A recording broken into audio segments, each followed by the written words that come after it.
Okay, Badok, Ilocos Norte pa rin. So, second floor po tayo. So, update po natin.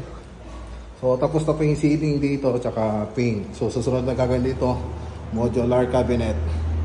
Okay, second floor po tayo. So, ayan po, tapos na rin po. So, white lang po yung kulay. Tapos dito po yung mga ibang napili ni Madam sa Davis Philippines po to.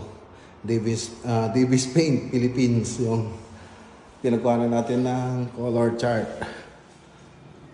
Okay. So, punta naman tayo dito sa kabila.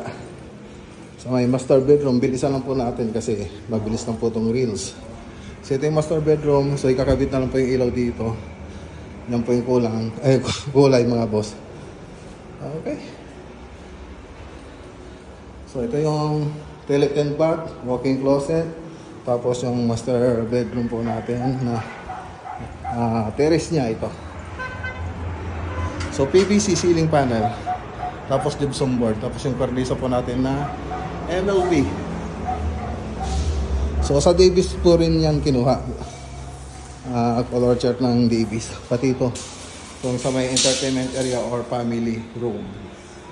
Okay, so ang kulang na lang dito, siyempre yung mga TV console. So, ginagawa na po ni Buddy Jess yung 3D niya. Alright, punta naman tayo dun sa third floor.